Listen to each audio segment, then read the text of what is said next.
Hello and welcome to NCC Group's Cryptopals guided tour. My name is Eli, I'll be your guide. In this video we'll be starting on set 2 by taking a look at challenge 9, which deals with PKCS-7 padding. In this modern era, PKCS-7 is the most common form of padding used with symmetric block ciphers. However, that is not the only context where it shows up. It is infamously sometimes used with RSA, although this is not recommended and can actually be the cause of several attacks, one of which we'll see at the end of set 6. One big reason for this popularity is that PKCS-7 padding is really easy to implement. And we'll get to that, but let's take the scenic route there, and we'll add a few stops along the way. Now, to start us off, the problem statement just gave us an example of PKCS-7 padding, where the phrase yellow submarine is padded out to 20 bytes by appending 4 bytes of value 4.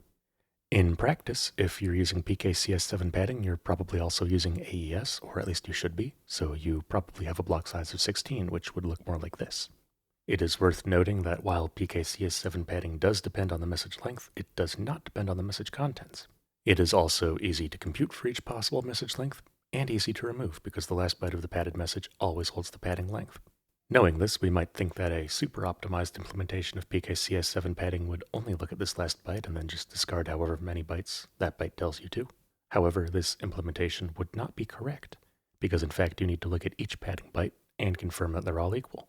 And this should be done in constant time as well, because padding bytes are part of the plaintext, and if the length of the unpadded plaintext is not public info, then the padding bytes are also secret data. And we'll talk more about that when we're implementing our unpad function. Another problem is, what do you do if the padding is not valid? By adding padding, we've introduced this error case, and we have to figure out how to handle it. This is almost always a sign of malicious tampering, so we do have to reject these messages. But by rejecting them, we're actually giving information to the attacker. We're telling them whether a given ciphertext decrypts to a plaintext with valid padding, which is something that they otherwise would not know. So you do want to try to make this error indistinguishable from other errors from the attacker's perspective if possible, but really the better solution is to authenticate your ciphertexts, and we'll talk more about this when we meet the padding oracle attack at the start of set 3. For now, let's move on. Now, say we want to encrypt a message, like "we all live in a yellow submarine." Like any text-based message, this one can be encoded. In this case, we're using ASCII. And the encoded message may or may not line up nicely with our 16-byte block boundary. In this case, it's a bit long. This, of course, is where padding comes in. Let's start by working through the process of applying this padding by hand, and then we can figure out how to automate that. So the block length is 16 and the message length is 33, but what we really want is the length of this final part of the message that extends into this final partial block. And this length is 33 bytes mod 16, which, as we can see here, comes out to exactly 1 byte. So the amount of padding that we need to add here is 15 bytes, which we get by taking 16 minus 1. Now, the number theorists among you might be a little bit disturbed by my decision to place modulo inside parentheses here, which I will admit is a bit of a butchering of the notation, but there is a good reason for it, which is that the outer subtraction here has to take place after the modulo reduction. Otherwise, in the case where we need to add 16 bytes of padding, we would end up adding 0 bytes, which is not what we want at all. Something else to be aware of is that modulo reduction is not typically a constant time operation. Typically, modulo reduction is computed in the same way with the same instructions as division, which is not and indeed cannot be constant time in general. So what do we do about this? Well, there are at least 2 possible workarounds. There's a general one and an optimized specific one. We'll start with the general one, which is to use a purpose-built bignum library. These libraries do exist, providing constant time arithmetic operations, including division and modulo reduction, for all numbers that fit into a given bit size. However, in this case, that's a little bit like pounding in a nail with a sledgehammer, considering that we have a much easier way to solve things, at least when our block size is a power of 2. In the case where the block size is a power of 2, we can rewrite this expression into a constant time when using an identity for reduction modulo powers of 2. This is a fairly simple identity. Figuring out why this works is left as an exercise to the viewer. Now, after hearing about these complications, it's natural to wonder whether any simpler padding schemes are out there. In fact, the answer is yes. Let's take a moment to brainstorm this problem and see what we come up with. If your background is systems programming, you might think of null padding by analogy with null-terminated strings. And this works fine in that specific context. However, it falls down in the same contexts where null-terminated strings themselves fail. For example, suppose you have an all-null message. How would you tell where the message ends and the padding starts? If you try to remove the padding, you'd end up losing the whole message. And there's another problem, which is sort of a corollary of the first one, which is that there are trivial collisions. Null messages of different lengths all pad to the same value. So what can we do to fix this? Well, both of these problems stem from not knowing the length of the padding. So one solution is to store that value in the final byte. This solves both problems and makes this scheme into valid padding. However, it does introduce one limitation, which is that the padding length has to be representable as a byte. In other words, it has to be less than or equal to 255. And just as an aside, PKCS7 padding actually shares this limitation. It's usually not a problem, but suppose that it was. What else could we do? Let's reset the padding and then try something else. Instead of storing the length of the padding, we could try marking its boundary. That way we don't need to worry about whether its length is representable. For example, we could append a single byte of value 1, or really any non-zero value, and then follow it with null bytes. This also is a valid padding scheme, although we don't see it a lot with symmetric ciphers. But it does have a niche, and that is with some hash functions. And there's a sort of interesting reason for this, which is that a lot of hash functions are defined in terms of bit strings, not byte strings. This is for fairly obtuse reasons involving hardware circuits and standards bodies. But just for example, MD4, MD5, the entire SHA family, and most number theoretic hash functions are all defined in this way. And many of these use this padding scheme because it generalizes well to bit strings. Instead of a 1 byte, you just append a 1 bit, and then follow it with 0 bits. And here's what that looks like when applied to a byte string. The hex for this specific bit string is 0x80, as you can see. And now, just for fun, and as a way of wrapping up this tangent, let's take a look at the RFC for MD5 to see how this padding is defined in there. You can see that they've customized it slightly to fit their use case, but the core idea has not changed. Now, there are lots of other padding schemes out there, particularly for use with schemes like RSA. There are also padding schemes like PKCS5 padding, which is PKCS7 padding but with a restricted block size, or the variant of PKCS7 used in TLS, in which the padding bytes are all equal to the padding length -1, and that list could go on and on and on, but we'll leave it there for now. There is, however, one more thing that we need to mention before moving on. So far, this discussion has implied that if you're using a block cipher, you need padding. This is actually not always true. Block ciphers can be used in all kinds of modes, of which we've already met ECB and CBC modes. These two modes both require padding. However, there are many other modes, and most of them can handle arbitrarily sized messages. The classic archetypal example here is counter mode CTR, which famously turns a block cipher into a stream cipher. We also have counter mode's cousins, GCM and SIV, which we'll meet much later on, possibly in set 8.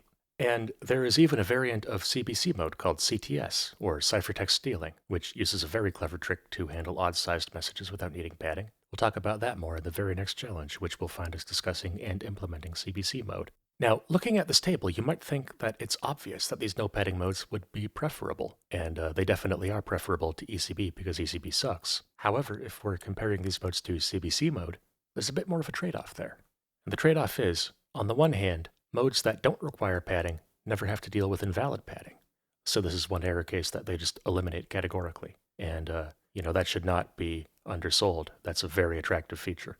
On the other hand, by default, modes that don't require padding leak the exact length of the plaintext, whereas modes that do require padding leak the plaintext length rounded up to a multiple of the block size, or potentially to a larger value if the message is over-padded. This might not seem like a significant difference, and in some cases, it truly isn't. Against active adversaries, this difference doesn't tend to be a very big deal, and we have attacks like the crime attack on TLS that prove this, as we'll see in Challenge 51.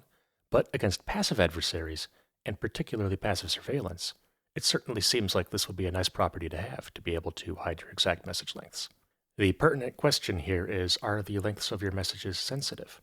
For example, if your messages are literal chat messages, then the answer is yes. Another example, suppose that your message is a JSON blob containing a password.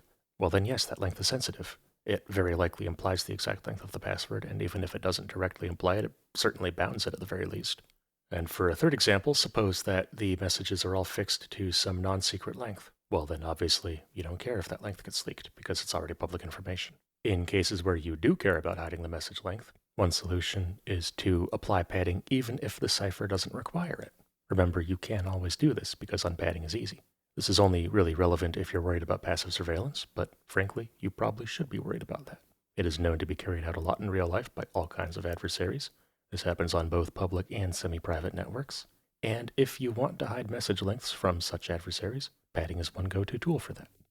All right, now that we've established what PKCS7 padding is and why you'd want it, let's try implementing it. All right, so just to recap very quickly what our goals are going to be, we're going to write functions to pad and unpad messages with PKCS7, and this will be our test vector here. Let's get to it.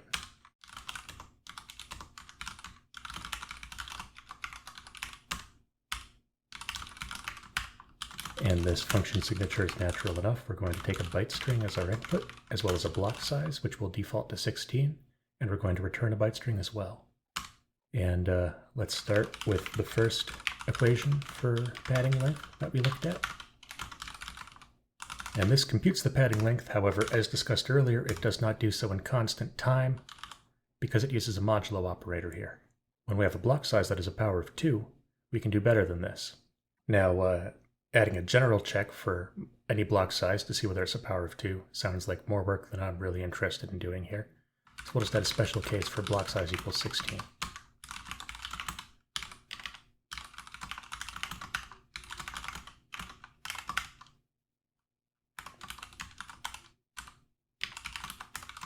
And there we go. Now we have our constant time code for the case of block size equals 16, and we have our non-constant time code to catch any outlier cases.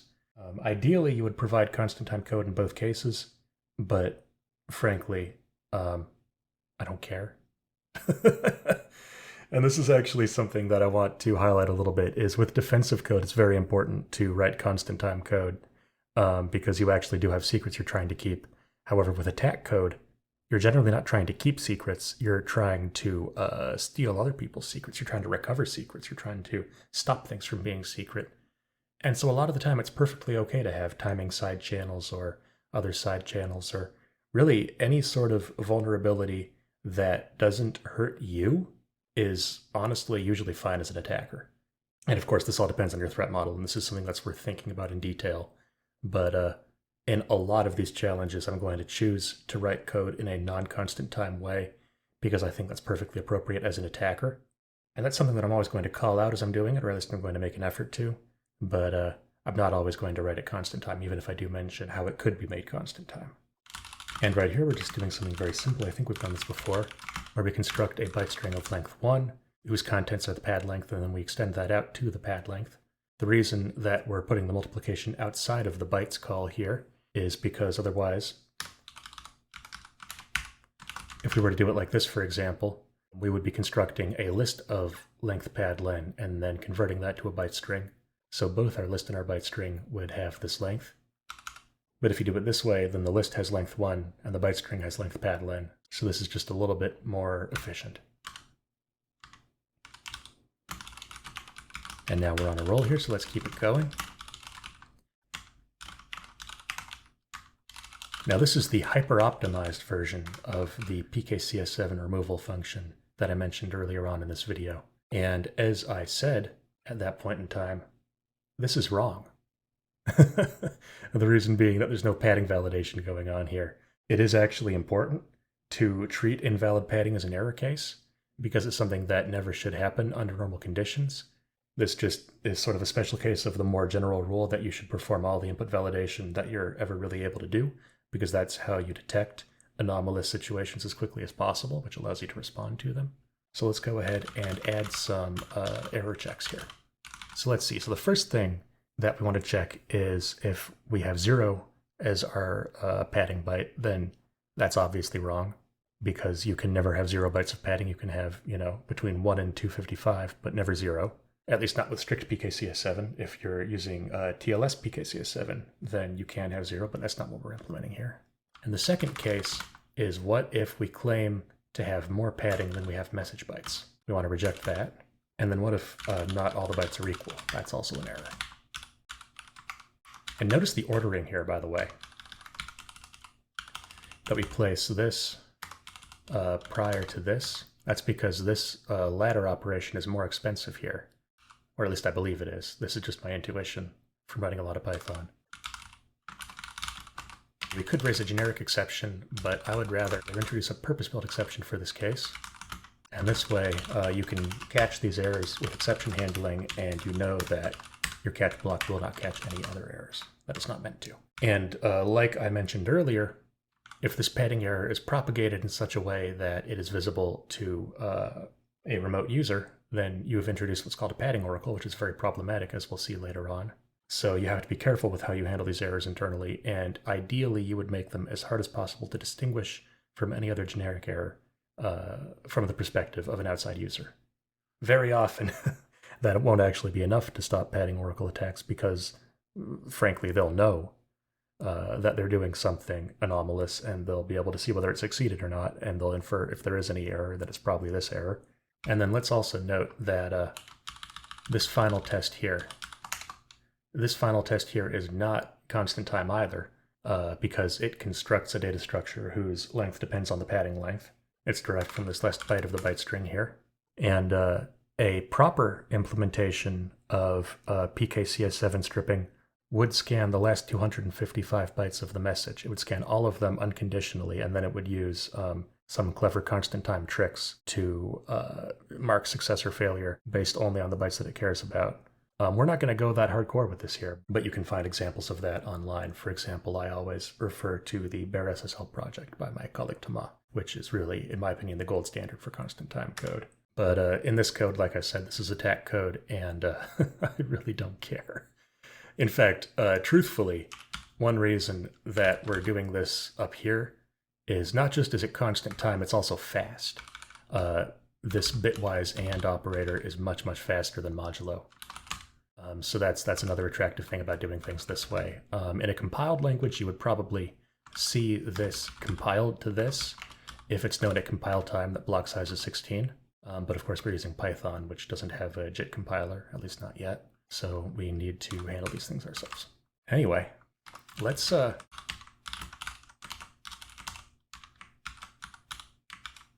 try these out in an interactive prompt, see how they work.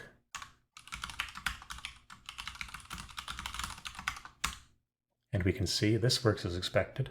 It adds a full block of padding. This is because the block size is 16, and this is already a message of length 16. And so it adds 16 bytes of value 16. If we modify this to use a block size of 20, then we see the expected value from our test vector here, which is also quite nice. So let's go ahead and write a main block codifying those tests. And we'll also test the strict PKCS7 function because I forgot to do that just now. I'm just going to copy these values over from the web page directly here.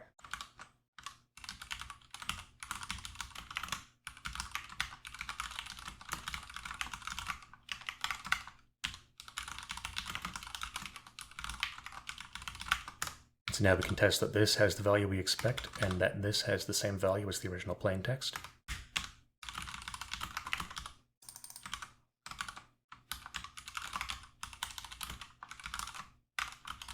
And if we have an error here, then we will mark what that error is and exit. And for this one, we check that it equals the original value.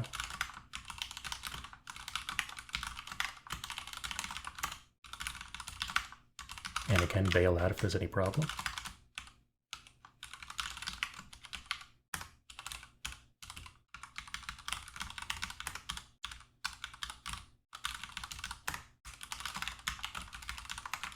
And there we go, that's the full script. So let's run it and see what happens. There we have it. Here's our plain text, here's our padded value, and here's our unpadded value, which as we can see has been successfully round-tripped. So it worked. And that does it for challenge 9. I hope you found this helpful, and I'll see you in the next one.